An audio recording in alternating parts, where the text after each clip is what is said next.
सबसे पहले तो दोस्तों हैप्पी न्यू ईयर की आपका ये साल बहुत ज्यादा अमेजिंग जाए, आपका ये साल बहुत ही ज्यादा ग्रैंड जाए और इस साल आपको बहुत सारी खुशियां मिले।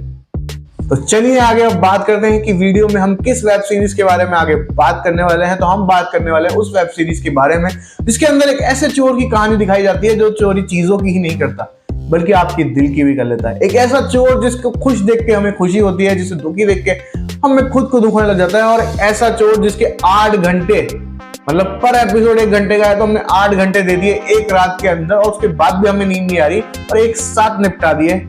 एक ऐसे चोर की कहानी। जी हाँ, मैं बात कर रहा हूँ मनी हाइस्ट के सबसे ज्यादा पॉपुलर कैरेक्टर के बारे में जिसका नाम है बर्लिन। बर्लिन की एक स्पिन ऑफ सीरीज आई है जिसका नाम बर्लिन ही है। तो वो 29 को दिसंबर को आ चुकी थी, जिसको मैंने एक दिन बाद ही देख लिया था, लेकिन उसका रिव्यू मैं नहीं कर पाया क्योंकि आप भी जानते हैं न्यू ईयर में कोई काम नहीं करना चाहता। लेकिन अब मैं उसका रिव्यू आपके सामने लेके आ चुका हूँ। चलिए आगे वीडियो में बात करते हैं कि कैसी लगी मुझे ये सीरीज, क्या इसके लूपहोल्स थे और क्या इसमें अच्छा था। तो पहले बात करते हैं कि बर्लिन वेब सीरीज के अंदर हमें क्या क्या अच्छा लगा। तो बर्लिन वेब सीरीज के अंदर सबसे अच्छा मुझे लगा वो था खुद बर्लिन। उस बंदे का फैन तो मैं मनी हाइस्ट के टाइम से ही हो गया था। मतलब मैं उस समय भी, मुझे याद है कि अपने दोस्तों को बोलता था कि भाई मैं अगर फैन हूं तो इस बंदे का हूं, इस पूरी सीरीज में, बाकी किसी का भी नहीं।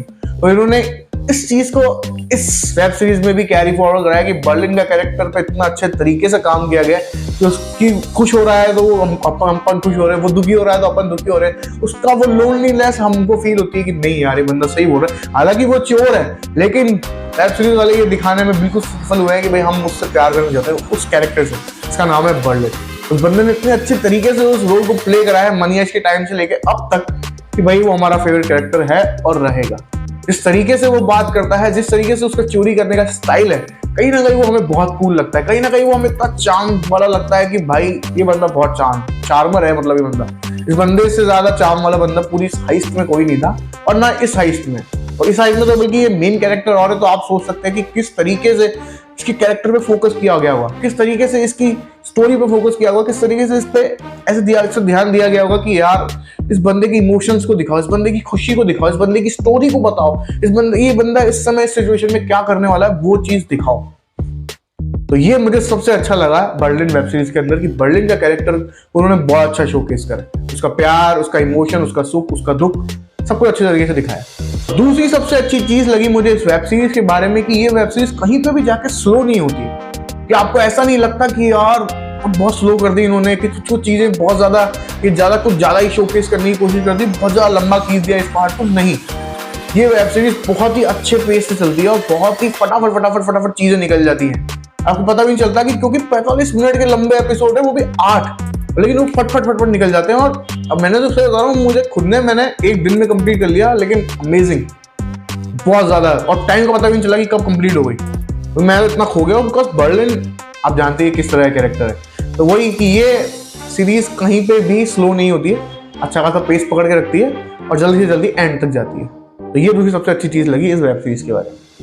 और तीसरी सबसे अच्छी चीज लगती है मुझे वेब सीरीज के बारे में कि इसमें कहीं पे भी इस चीज का यूज नहीं किया गया कि कैरेक्टर्स की बैक स्टोरी इसका यूज किया जाए कि बार बार आप जानते नहीं कि एक बार दिखा दी काफी है, लेकिन हर बार उनकी बैक स्टोरी से कुछ ना कुछ कनेक्ट किया जाता है। फिर आपको उनकी बैक स्टोरीज दिखाई जाती हैं, फिर उनको नए जो चल रहा होता है उससे कनेक्ट किया जाता है। तो इस सीरीज के अंदर कहीं पे भी इस चीज का यूज नहीं किया गया, ना कि बर्लिन के साथ और ना ही उन कैरेक्टर्स के साथ जो नए आए हैं इस वेब सीरीज के अंदर।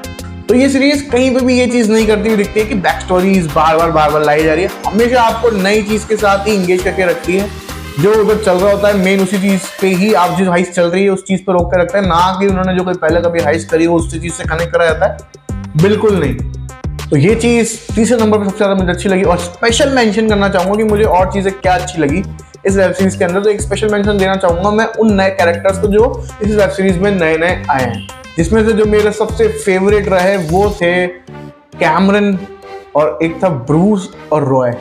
तीनों कैरेक्टर मेरे लिए बहुत ज्यादा अमेजिंग लगे मुझे। और एक और चीज मैं आपको बताना रह गया कि इस वेब सीरीज के अंदर 2 पुराने कैरेक्टर भी लौट के आ रहे हैं। बाकी सारे नहीं लौट के आएंगे बल्कि पुराने 2 कैरेक्टर लौट के आएंगे, जिसमें से एक का नाम है अलीसिया सीरिया और एक का नाम है लिस्बन।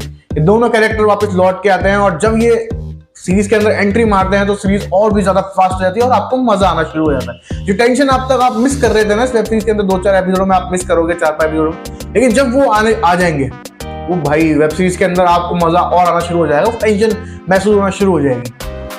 तो ये दोनों कैरेक्टर वापस आते हैं जो बहुत ही ज्यादा अमेजिंगली इस सीरीज को और भी ज्यादा अच्छा बनाते हैं। अब बात करते हैं कि मुझे इस वेब सीरीज में क्या अच्छा नहीं लगा। तो मैं आपको बता दूं, इस वेब सीरीज के अंदर हाइस्ट के ऊपर बिल्कुल भी ध्यान नहीं दिया जाता। जी हाँ, हाइस्ट तो 3 एपिसोड तक तो खत्म हो ही जाती है और आपको ऐसा लगता है कि वाह खत्म, हाइस्ट खत्म, जिस चीज के लिए हम आए थे वो चीज तो हमें देखने को ही नहीं मिली।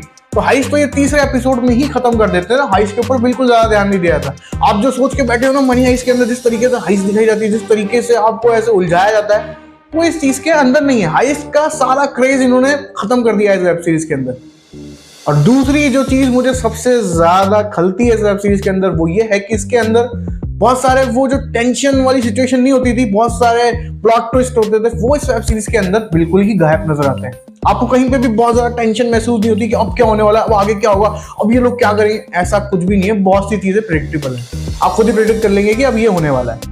तो इस वेब सीरीज के अंदर इन चीजों के ऊपर बिल्कुल भी ध्यान नहीं दिया गया, जो मुझे बहुत ज्यादा ऐसे लगी कि यार काश ये चीज रखी जाती।